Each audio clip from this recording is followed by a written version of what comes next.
All right, welcome back to another episode of Travel Ball Talk. I'm your host, Rich Prado, owner of Play in School. Today we are departing from our normal schedule of guests, which are typically going to be the Travel Ball coaches, owners, founders, GMs, and even some post-grad coaches, owners, GMs, founders, etc. Today we are going to talk with Dr.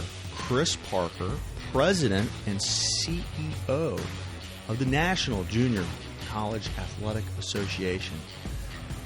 For those of you guys from Verona like I am, that means JUCO for layman's terms. Dr. Chris Parker, welcome to the show, man. How are you? I'm well. Appreciate you having me, Rick.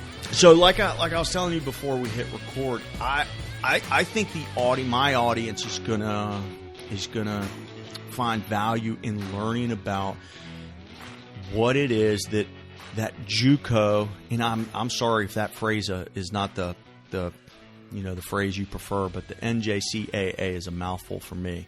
No problem. So I'm gonna say JUCO for shorthand.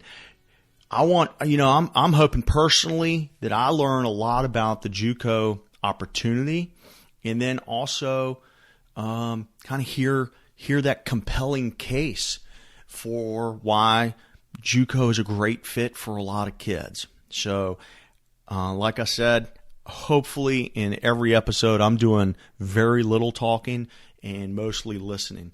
What I want to start with is your background, because one of the things that kind of excited me most about having you on, not just because you're the president and CEO of the NJCAA, but you're a baseball guy, right? So you're going to be able to relate to not only myself, but also my audience. So take us back. I know you're from right down the road from where I grew up, not right down the road, but pretty darn close. Take us back. Give us your high school, college background. Give us that that history, and then walk us through your journey to how you got to be president and CEO. That's a very interesting story. But I grew up in Halifax County, Virginia, the very northern part of the county, and was a Blue Comet there, and was back in the days when you played about 56 games during the summer in the American Legion, and you played a doubleheader about 4 days a week. Yeah. And lucky enough for me, I was the baseball student athlete of the year my senior year for American Legion for the state of Virginia, and that was quite an honor. Then I actually attended Hampton-Sydney College for 1 year before transferring to Virginia Tech as a walk-on, and then ended up being a student coach for a couple of years, and left there and went to VCU as a coach, and got a chance to start the first NJCAA athletic program in the Virginia Community College system over at Patrick Henry in Martinsville, and that was quite an honor to get to do that, and helped probably 8 to 10 other Virginia schools start athletic programs going. Richard Bland had a basketball team years ago in the 90s.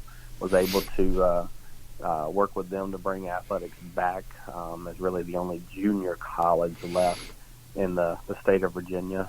Ferrum has a long time standing history of success and heritage there at the junior college level, but really got ingrained, got involved, and did a number of things at Patrick Henry at kind of every level, and decided to leave Patrick Henry after 10 years, and I was the university vice president for a couple of years before this job came open, and having served on the board for 7 years, a lot of people reached out and kind of encouraged me to seek this endeavor, which I did, and ended up being appointed in 2017, and it's been here ever since. I've been a scout with the Red Sox, scout with the Braves, baseball, runs through my veins still today, and love every aspect of the game. We might have to pick through a little bit of that, forgive me, audience at home, if you're some of this might not be relevant to you, but it's my podcast. So you're at Virginia Tech. Would have been circa 2001? Yes. Does a right-handed pitcher named Anthony Miller come to mind? Does that name ring a bell? Absolutely. I was just with Anthony and his son. His son is now going through the recruiting process himself. He's, I think, a sophomore in high school. Anthony, if I'm not mistaken, still holds the career appearances, number one in the career appearances at Virginia Tech. So 4-year guy over there coming out of the pen and pitched every day from what I can tell. He was a good buddy of mine, still is a good buddy of mine. Then you head down to Patrick Henry. You spent a long time at Patrick Henry. Boy, they've had a run of good coaches, haven't they, on the baseball squad?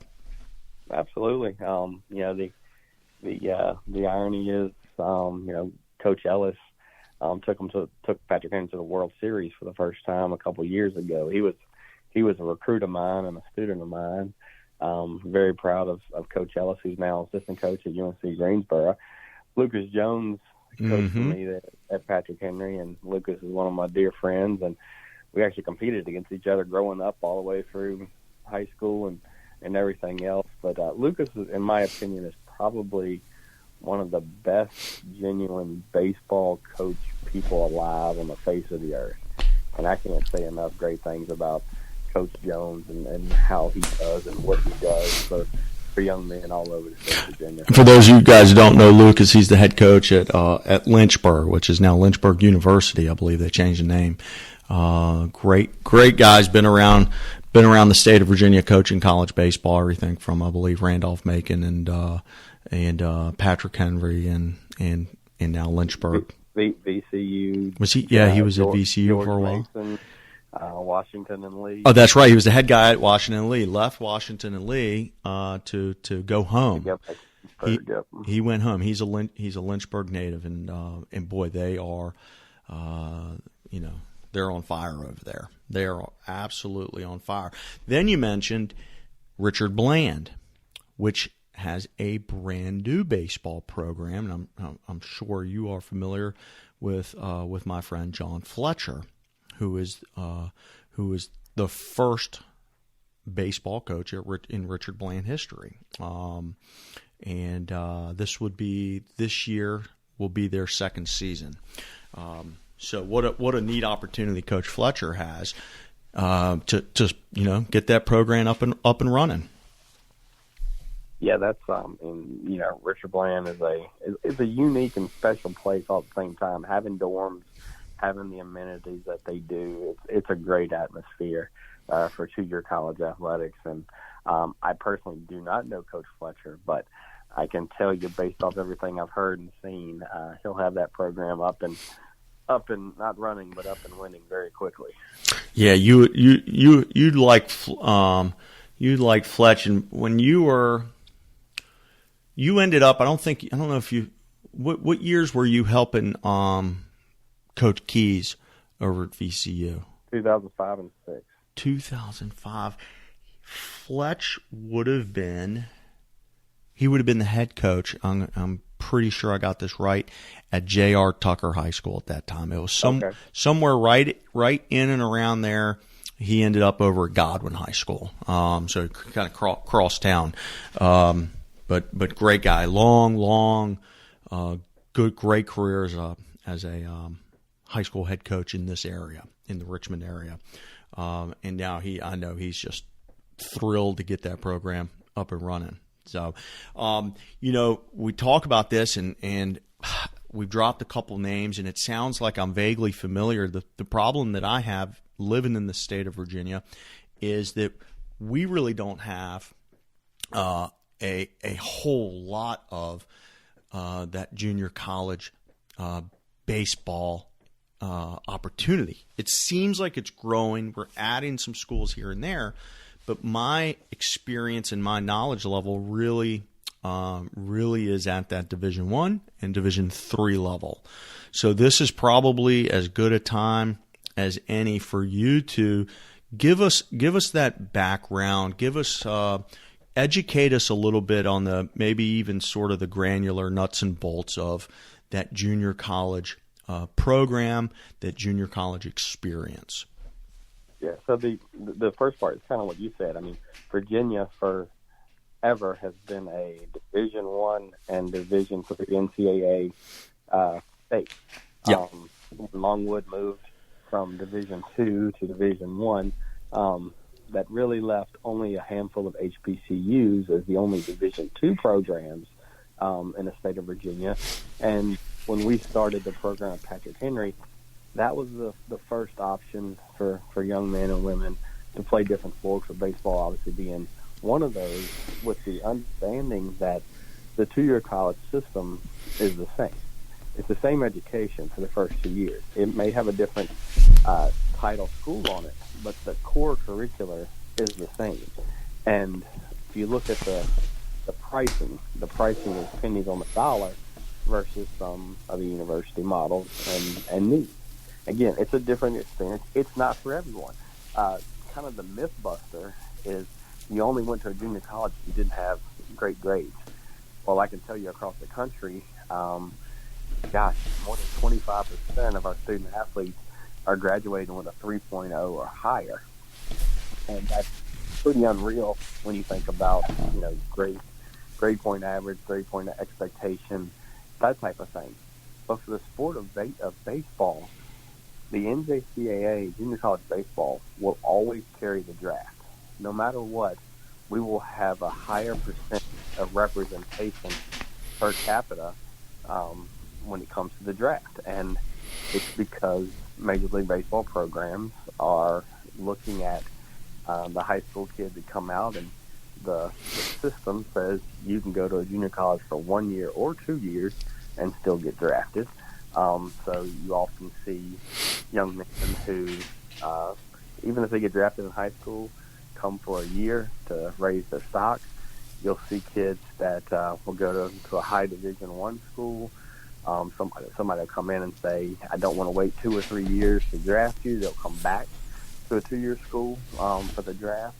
But it's also the development stage. You'll see countless individuals who come in with a 91, 92, 93 mile-an-hour fastball, and that's their only pitch. And they come in and work with many of these high-performance coaches at the junior college level in the space of baseball, and they've developed a couple more pitches, and all of a sudden they're on the draft board. The draft and follow was just put back into place for Major League Baseball this year. It was something we've been very heavily involved with moving the needle for to get that exposure. Major League Baseball has a very good relationship with myself and our office all around the dynamics of understanding what it is. If you play junior college baseball in Florida, you play junior college baseball in Alabama, South Carolina, Mississippi, Texas, Arizona, you're considered an elite baseball player. And what I mean is, a couple of years ago, Mike Martin Jr. has just left Florida State. Is Mike Martin Sr.'s son. Mm-hmm. Both of them are NJCAA alums, and I was talking to Coach Martin one day and asked him, said, "Hey, I'd love to do this little feature with you." And he just said, "Doc, I can't." And I said, "What do you mean you can't?" He goes, "Because I'm not recruiting against Florida and other schools in Florida. I'm recruiting against every junior college in Florida. So I can't, in the right mind, get on there and say, hey, junior colleges are the right revenue because I just shot myself in the foot. Because I'm competing against Chipola College and, in Jacksonville and, you name it, Tallahassee Community College, Southwest Florida State." He said, "I'm recruiting against these guys for the same people. I'm not recruiting against Florida and Miami because it's totally different." And I said, "No, I get it and respect that completely." Mississippi State won the national championship a couple of years ago. You look at that roster, it was 50% junior college guys. Everybody gets the opportunity, if you're talented and have a grade, to move on from junior college baseball in particular. the unique thing, Mississippi State at the ABCA last year, first thing on his presentation was, "Do you want to win? Recruit JUCO bandits." That's another term that's often referred to as junior college guys. Yeah. JUCO bandits. Recruit JUCO bandits. And what I tell coaches nationally is, it's the hardest but the most rewarding job in all of college coaching. Because you have to take 18, 19-year-olds and put them on the field and expect them to be the best they can be right now and win. Where you go to a 4-year school, the odds of you playing right away are limited. You're probably going to sit on the bench for a couple of years and mature. At the junior college level, you don't get that. You walk in and say, today's the day you're playing, and it's time to get going. And, when you look at a program like JPOLA down in Florida, Jeff Johnson has coached some of the best baseball players in the whole world. Not junior college baseball, but the best baseball players. And you go down the alumni list of baseball, and you just see the man who just hit his 700th career home run. Only baseball he ever played in college was junior college baseball. And he actually got cut from the first junior college that he went to. If that gives you a perspective on kind of the nuances there. But you run down the list from Roger Clemens to Jorge Posada to Andy Pettit, you name it, Bryce Harper, they all played junior college baseball at some point in their career. And that list is pretty unbelievable. I spent a day in June with Jim Thome. Jim Thome told me straight to my face, the greatest thing ever happened to me was junior college baseball. That's what he did. That's what he credits all of his success around. So no matter where you're from, what your endeavors are, getting on the field and performing is where it's about.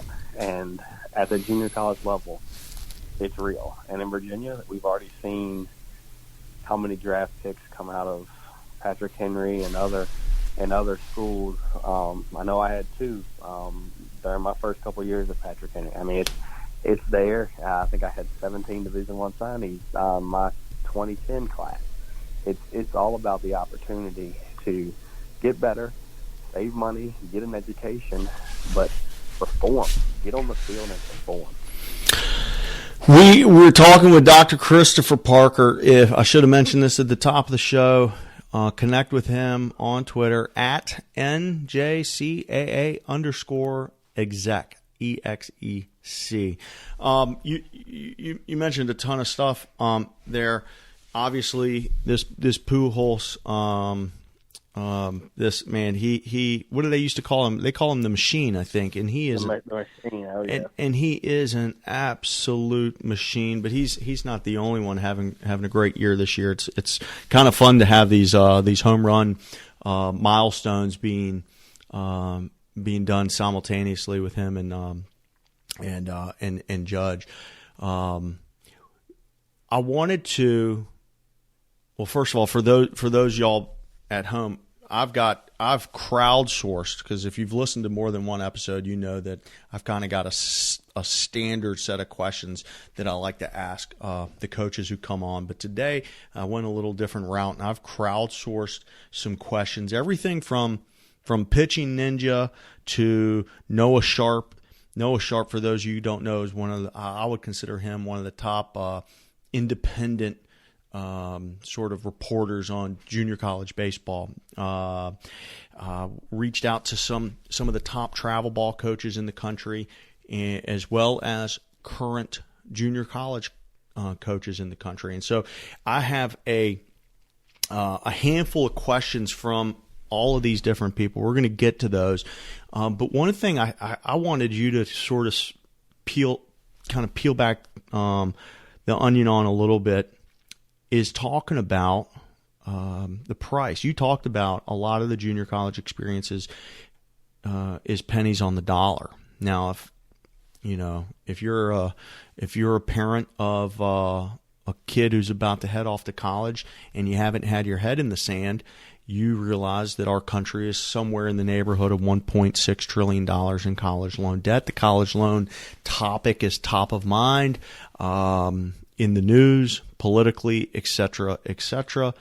But talk about sort of the comparison and contraction between many of the junior college price tags versus the 4-year price tag. Yeah, I mean, you're talking about a quarter. Basically, you're talking about a quarter of the price tag. If the students that win the most are those who can live at home and go to their local 2-year college, the myth buster is, are there scholarships at the junior college level? Absolutely. Division I junior college, you can get a scholarship full ride for every single thing from housing to meals to tuition and books.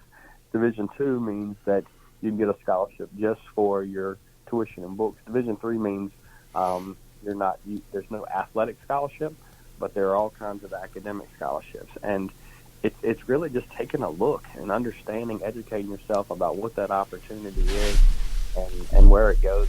But it's truly a quarter of the price to go to almost any 2-year school. And the class is the same. Your 101 level and your 201 level. English 111 is the same at Paul D. Camp Community College as it is at Virginia Tech or UVA. It's just a different instructor, but the class is the exact same. In my little niche of the internet over on Twitter, in this travel baseball space where I'm communicating, with that world, and I'm also followed by a lot of 4-year college coaches. There ain't a lot of people talking about this idea of going to college debt-free. And every once in a while, I will tweet about our nation's $1.6 or $1.8 trillion student loan epidemic. It is a serious crisis, and you will never believe who gets bothered the most when I bring this topic up. I'll just tell you. I won't make you guess. It's young college coaches who are severely in college loan debt, and I just can't wrap my head around it. I guess they say misery loves company, and if I'm in debt, I'm okay trying to bring another child into the same club that I'm in, and I find that to be it's real striking. It's real striking that people look at it like it's no big deal, or this idea that it's good debt. To be honest with you, I don't think there's an idea where you put a 21-year-old in $150,000 worth of debt and send them into the world. I don't find that to be a great thing. Now, you mentioned almost like the ultimate life hack. Go take that math, English, biology at that local community college and stay at home.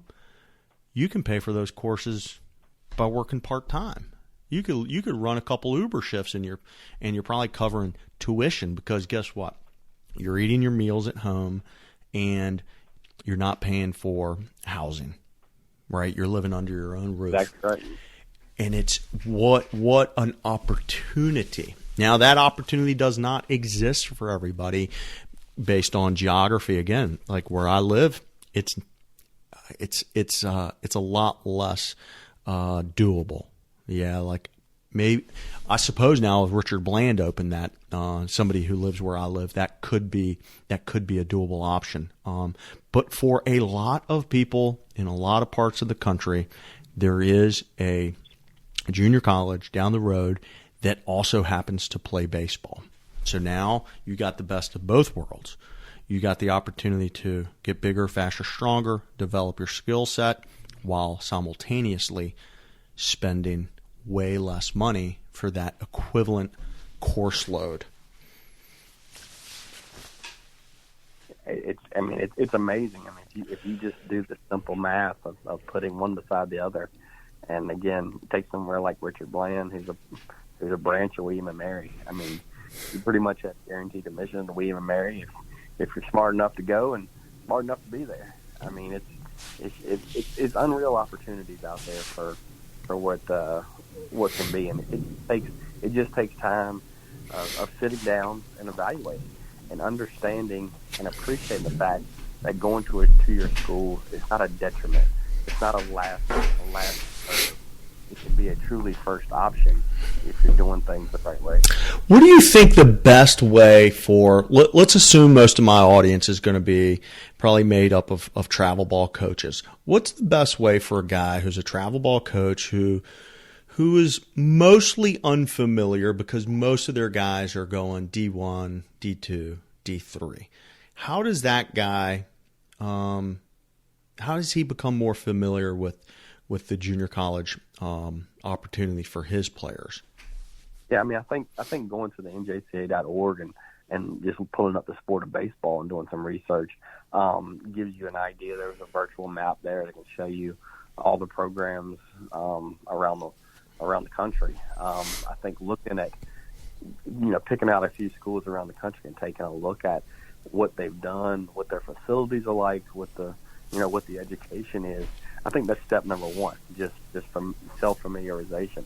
Then number two is, reach out to some people that have experienced it in some form or fashion, and ask them, say, tell me the whole truth. Give me the good, the bad, and the ugly. What was the absolute positive? Was there stuff that you wish was different then that maybe already is different now?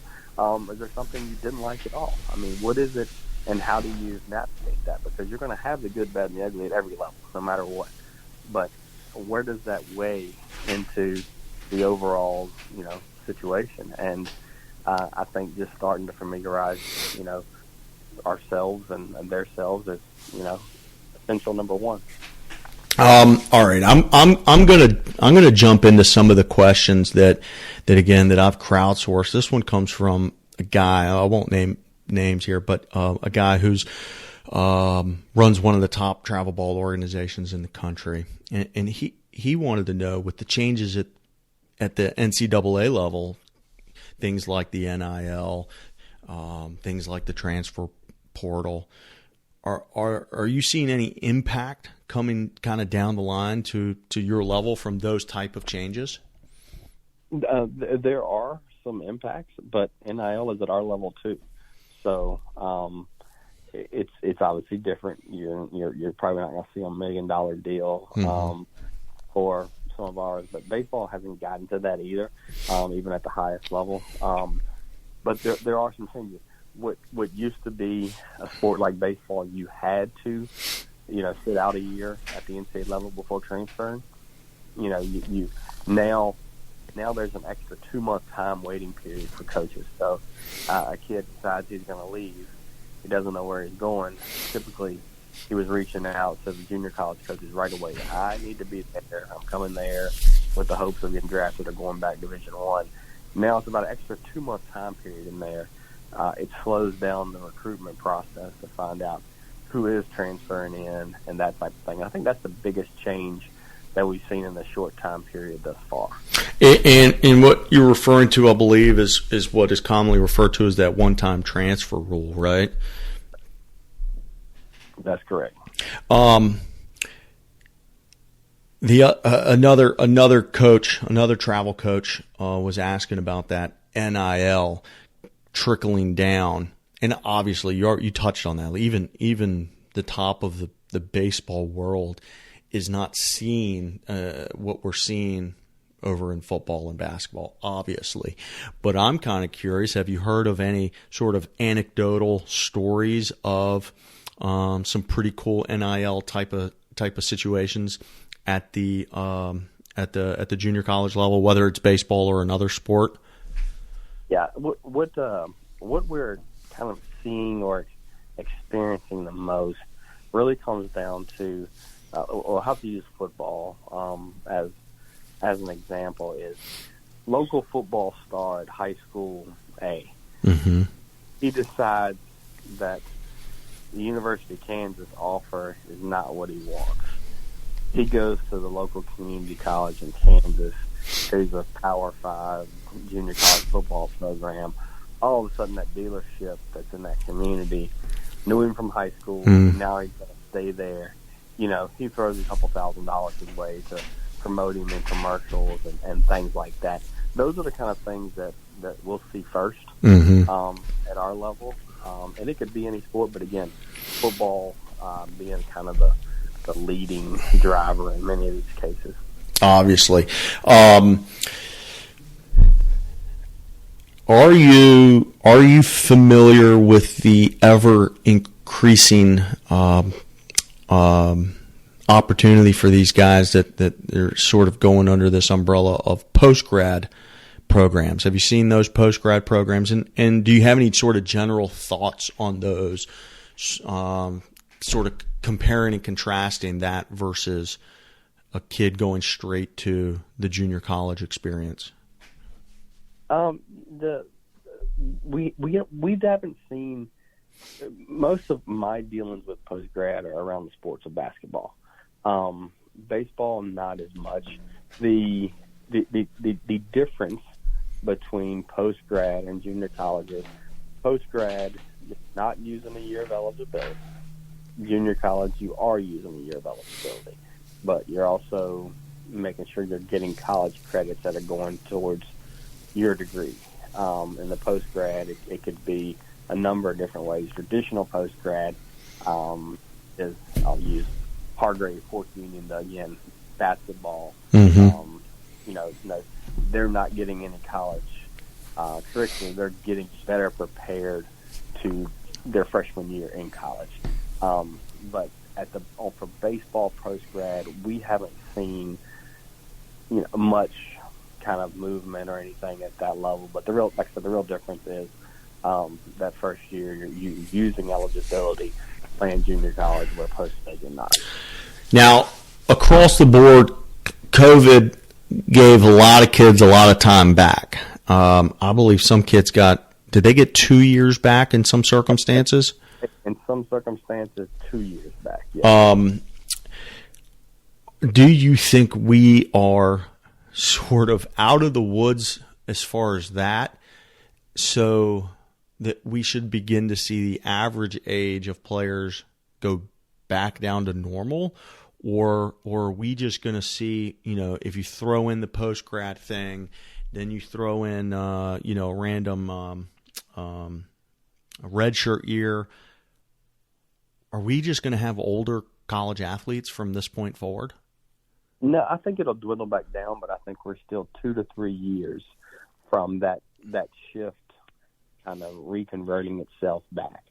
And it takes a 4-year cycle. And in most cases, it takes a 5-year cycle to get everybody through.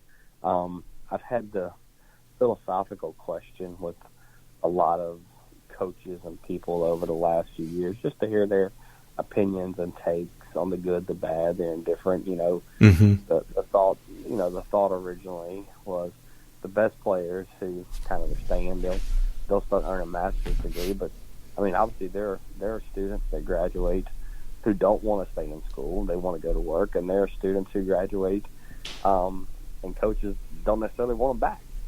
They've done their time. They're moving them on. So it's very different per coach, per school. But, in the next 2 to 3 years, I think it'll start to kind of dwindle back to what that looked like, pre-COVID. Yeah. Can't happen soon enough, in my opinion. No, it can't, and it's tough. I mean, the toughest situation right now is on the high school kids with the unlimited transfer at the NCAA, and much of that, that's the first place that most coaches are recruiting now is out of the portal. They're looking for veteran players. Then they're coming to the junior college looking for seasoned veteran players, and then they're going to the high schools. And that's tough because that's not the way recruiting was when I recruited, for pretty much anybody else pre the last 3 years. And it's tough. And you'll see NIL and the open transfer recruiting processes have caused more coaches to call it a career because either they don't believe in it or they just don't want to deal with it to retire and move on with their lives. Well, I have this sneaking suspicion that we're going to look up in about 5 years and everybody at the NCAA is going to say, boy, we never saw it coming, that essentially free agency and the NIL cause so much trouble. And meanwhile, I'm over here pulling my hair out going, hey, guys, this is pretty obvious stuff here. But we'll see. Time will tell. And those, all those guys are getting paid the big bucks to make those those decisions that are way above my pay grade, for sure. Speaking of decisions above my pay grade, I mentioned Noah Sharp earlier. Noah, those of you guys at home, if you want to follow a great follow on Twitter, who is a JUCO baseball fanatic, maybe even go as far as an expert, sort of this independent voice. Find the Noah Sharp, _Noah_Sharp. And he wanted me to ask you about two topics. And I'll mention the topics. You can take them in either direction or either order. The first, talk about ESPN and talk about junior college on ESPN. And then the second is, us East Coasters a lot of times don't realize California has its whole own separate junior college system out there that's not part of the NJCAA. So he wants to know if there would ever be any opportunity for he didn't use this word, but I'll use it, call it an ultra World Series or a mega combo World Series between the CCCAA and the NJCAA. So ESPN and then Ultra World Series. Take those in any order. Let's start with California first. So the invitation to California to join the NJCAA has been open and will remain open for as long as it takes. I actually chatted with the Coaches Association president of California this past week. I think those guys would love to play on the national level, but that invitation to join the NJCAA and compete on the national level is always open and always welcome. It's some great sports out there and great student athletes, and that's the biggest complaint and concern that I hear is from the student athletes. I see them all over the country at four-year schools, and they come in, why can't I play for a national championship? And I'm just like, that's a conversation you've got to have with your school and your state. That's not a NJCAA welcomes anybody, but there'll never be a Super World Series. It'll be simply, California schools join the NJCAA. There'll be a pathway for them to get to the World Series at any time. And again, we welcome them at any point that they'd like to change. Fun fact is the NJCAA was founded in California, and they broke away within 20 years of its existence, and have had it that way ever since. And it's like I said, they're more than welcome at any point to join the NJCAA and compete on the national levels. The NJCAA is the national governing body for two-year college athletics, and again, we're more than welcome, more than willing to have them join us and be a part of the National Association. The ESPN deal, it's awesome. So you'll see regular season baseball content this year on ESPN Plus. Our Division I World Series National Championship game will be on ESPN Plus as well. So you'll be able to watch those right there on your phone, the app, TV, whatever it may be. That's exciting stuff because, quickly the U.S. will see what we already know, that junior college baseball is pretty unbelievable. Again, you can't have many games where a junior college goes and plays a four-year school in the fall and comes out on the losing end, and it's pretty phenomenal to see and watch the level of competition. So really excited about this ESPN deal. It's the first national deal with ESPN in the history of the NJCAA. We did sign with CBS Sports my second year into this role for football and basketball, but there was no baseball part of that. So adding baseball and softball to the mix for this is really exciting. I look forward to showcasing NJCAA baseball around the country through ESPN. You just mentioned something, softball. Give us the 30-second on junior college softball. Same thing. You'll see some of the best. No matter what, when you turn on the College World Series, the NCAA Division I College World Series in May, June, you'll hear all the girls. You'll hear them say came from Salt Lake Community College, came from Gillette Community College, came from South Plains Junior College, and they're the pitcher of choice, trying to win the World Series. Same thing. Are there roughly equivalent number of softball programs as baseball programs? There are. they're right about the same around the country, which is close to probably 400 or so baseball 2-year programs and softball programs. Well, to go back to ESPN for a second, if you're looking for a somebody to go on air talent, not me, but Noah Sharp wants to raise his hand for any on air opportunities. He says he's in. I'll give a shout out to Noah and Josh Rudd. For those of you listening, Josh Rudd's another great person to follow on social media for junior college exposure and kind of understanding it. But him and Noah, they certainly understand, appreciate, and value junior college baseball. Absolutely, and one more. The third would be hashtag JUCO Route or at JUCO Route. Bob Havlick out of the Nebraska area is.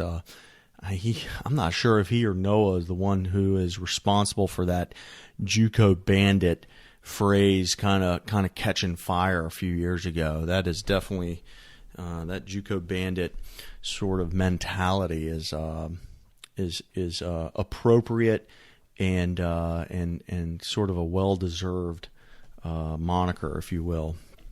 All right, pitching ninja, Rob Freeman. Everybody knows pitching ninja. He specifically wanted to ask you about if you take any special pride in seeing Pujols do what he's doing right now. I know we talked about it earlier, but I wanted to just sort of specifically ask about that. Oh, absolutely. I mean, it's phenomenal. Because, I mean, again, the only college baseball he played was junior college baseball, and you talk about one of the, if not the greatest right-handed hitter of all time, and it's phenomenal. I mean, and people joke, and like I said, you can go down the list, and people will talk about baseball, and they'll talk about an individual having no idea they played junior college baseball, and I often kind of pick on Mike Piazza. Mike Piazza was the last draft pick in his draft class, only to go away as the greatest hitting catcher of all time. The only baseball he played was junior college baseball. And, you go through a Major League Baseball roster right now, and 25% of every Major League roster will play junior college baseball sometime. And that's just phenomenal when you think about the connotation or the stigma that's typically around junior college. And Jackie Robinson played junior college baseball. I mean, you can name them, and it's pretty unbelievable. The stigma, that is a word that is so appropriate. There over the last couple generations, we have had this sort of built-in negative connotation towards that junior college, that local community college. And I think I heard it put really well the other day.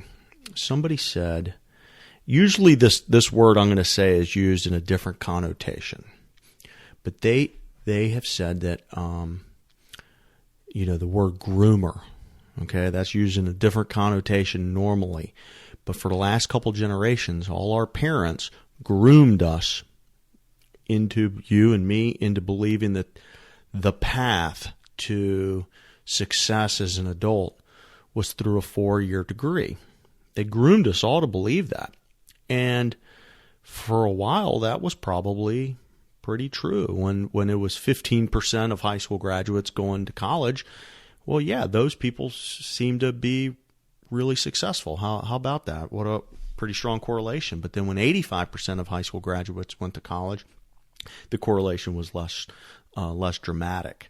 And the hope is that we can, I now have a young kid in the house. He'll be 7 soon. And I'm trying to intentionally not groom this kid to think that the traditional 4-year college route is the only route to success. Because it's not. It's proven time and again that's not the only path to success.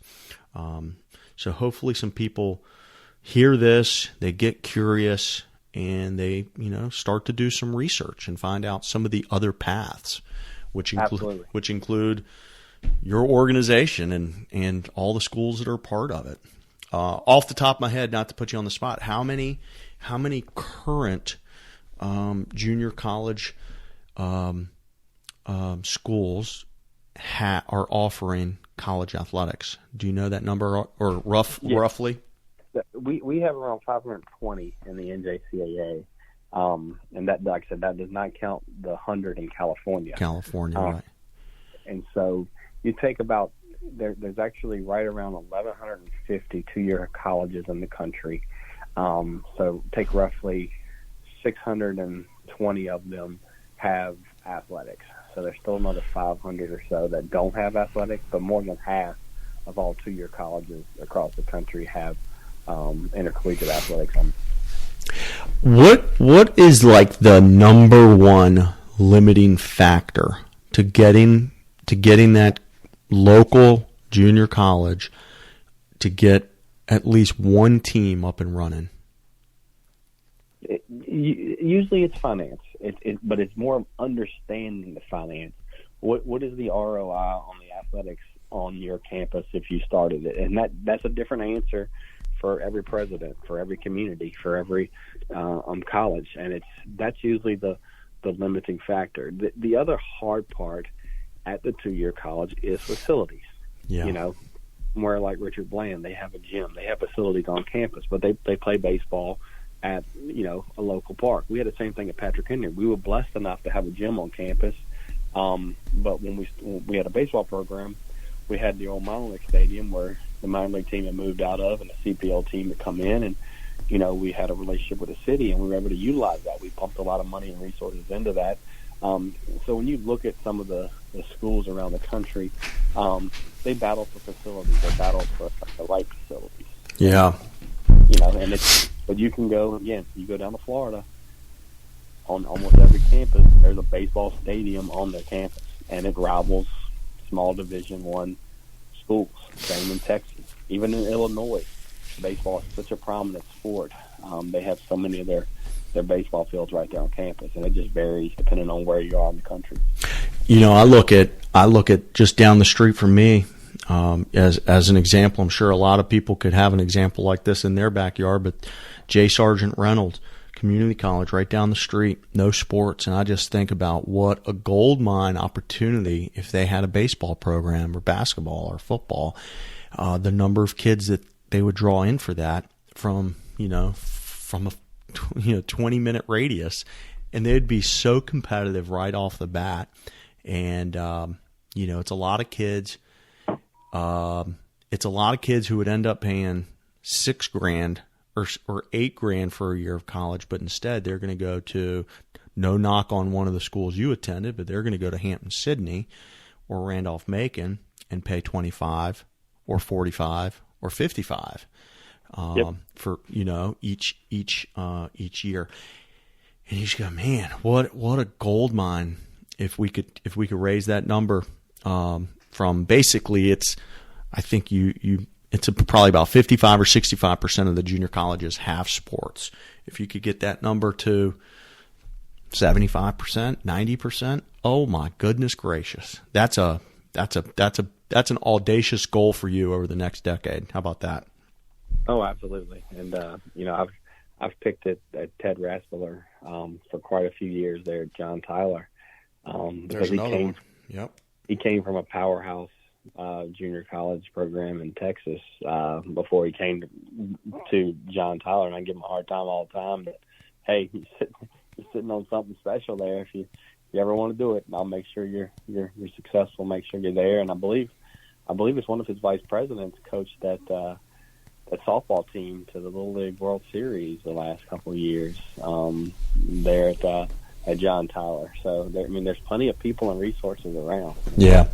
Well, It takes an affinity for understanding what is the ROI for athletics on campus, and it's different for everybody, and that vision and mission is different. And the thing that I always have to remember is no matter how much I push or how hard I push on people is have to respect whatever decision they make. If it's to have it or not to have it, I have to respect it. Don't necessarily like it and kind of want to see more, but the respect factor is always there. Well, Dr. Christopher Parker, thank you so much for coming on with me. This has been really educational, eye-opening. I hope this has an impact on some of our coaches, which will impact a lot of prospects. Do you have any parting shots before we finish up here? No, I mean, check out the quote unquote JUCO route. NJCAA is our motto is opportunity start here. It does not matter what you're looking for. It can be a great place for you as a student athlete, for your son or daughter, if you're a parent, for your student athlete. But look at the entire picture, understand the entire picture, value the entire picture, and if it's the right fit, it's the right fit. If it's not, it's certainly not right for everybody. But evaluate it. Take the time to look at it. I think that's the biggest educational value. That's fantastic. Thank you so much for coming on. You and I will keep in touch, okay? Sounds great. Thank you for having me. All right. Have a good one.